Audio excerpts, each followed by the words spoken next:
Hello guys, welcome to my channel. जैसा कि आपने थंबनेल और टाइटल पढ़ ही लिया होगा, हम बात करेंगे। हम यहाँ इस वीडियो में 3-4 चीज़ें देखेंगे जो आप सबके लिए बहुत इंपॉर्टेंट है अगर आप शिक्षक भर्ती का इंतज़ार कर रहे हैं। एक हम न्यूज़ देखेंगे कि जो बिहार में शिक्षक भर्ती है उसमें अब कौन कौन शामिल हो सकता है। दूसरी हम देखेंगे, मैं आपको दिखाती हूँ, यहाँ पर हम निवासी देखेंगे कि कौन कौन केवल निवासी ही अनिवार्य है या कौन।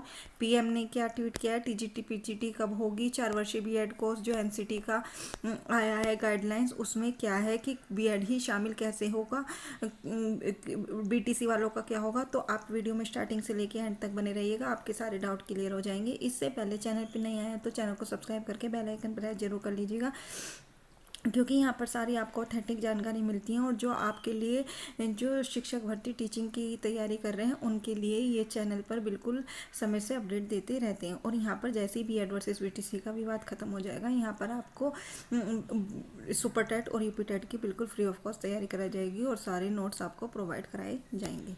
तो सबसे पहले हम बिहार शिक्षक भर्ती का देखते हैं। नियुक्ति नियमावली में संशोधन, दूसरे राज्य के अभ्यर्थी भी कर सकेंगे आवेदन। बिहार का स्थायी निवासी होना अनिवार्य नहीं। जैसा आपको पता है, अभी 1.5 लाख से अधिक पद 1,78,000 बिहार में भर्ती निकली थी। वहाँ पर केवल बिहार राज्यों के निवासी जो छात्र थे उनको ही अनिवार्य किया गया था।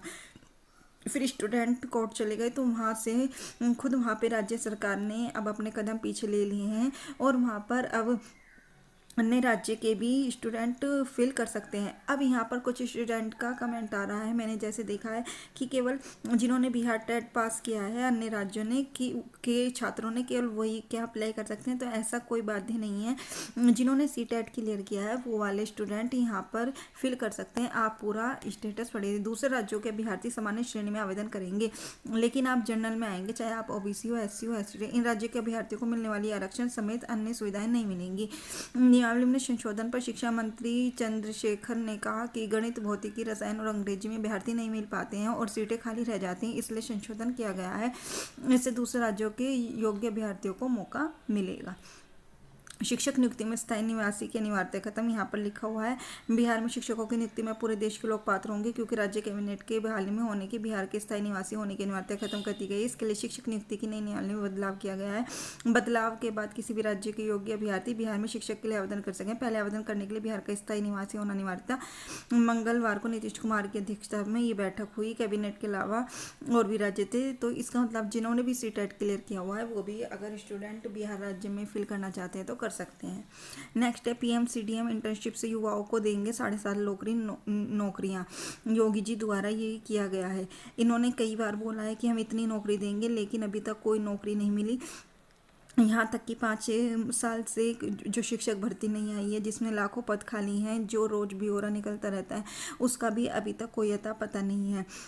तो इनका कहने का तो होता है, लेकिन पता चले अब क्या होगा। 7.5 लाख नौकरियां देंगे, कहाँ देंगे, कैसा होगा, जो भी होगा चैनल के माध्यम से आपको बताते रहेंगे। बस आपको अपनी तरफ से जियो जान लगानी है और शिक्षक भर्ती की मांग करनी है। नहीं तो अगर इस बार भी चली गई तो आपकी फिर से 5 साल की बात चली जाएगी। नेक्स्ट, टीजीटी पीजीटी परीक्षा सूची के चयनितों की जुलाई में काउंसलिंग। मतलब जिन्होंने 2016 में टीजीटी के 791, 2021 में 1056 पद अब तक मिले रिक्त। अब शिक्षा निदेशक ने रिक्त पदों का कराया सत्यापन। तो यहाँ पर दोबारा से जुलाई में काउंसलिंग की जाएगी। नेक्स्ट, जो मैंने आपको बताया, एनसीटी ने क्या कहा है कि बीएड अनिवार्य होगा, कैसे होगा। सरकारी प्रशिक्षण संस्थाओं में भी 4 वर्षीय बीएड कोर्स होगा शुरू। मतलब जैसे अब आपका जो भी प्राइमरी में फॉर्म फिल करता है उसे 6 महीने का ब्रिज कोर्स करना पड़ता है। तो एनसीटी ने ये बोला है 2030 से ये सब खत्म हो जाएगा। केवल 4 वर्षीय बीएड होगा, ना बीटीसी होगा, ना डीएलएड, जो भी अन्य कोर्सेज होते हैं उनके अलावा केवल बीएड होगा जो 4 वर्षीय होगा। उसके लिए ना 6 महीने का ब्रिज कोर्स करना पड़ेगा, ना कुछ। केवल प्राथमिक में बीएड वाले ही शामिल होंगे जो बीएड करेंगे। लेकिन जिन्होंने 4 जो अब के हैं तो उनको फिर देखो क्या लिखा है, एनसीटी ने कहा 2030 के बाद 2 साल के बीएड कोर्स की मान्यता नहीं होगी। जिन्होंने भी 2 साल का बीएड कोर्स करेंगे अगर 2030 के बाद, तो उनको मान्यता नहीं मिलेगी। इसका मतलब ये नहीं कि जिन्होंने पहले किया उनकी मान्यता खत्म होगी, ऐसा नहीं है। तो आप ये मत सोचिएगा कि जिन्होंने पहले बीएड कर लिया तो हमारी बीएड का क्या होगा, तो ऐसा नहीं है। ये 2030 के बाद जो 2 साल की बीएड करेंगे उनकी मान्यता नहीं होगी, केवल उन्हें 4 साल का बीएड ही करना होगा।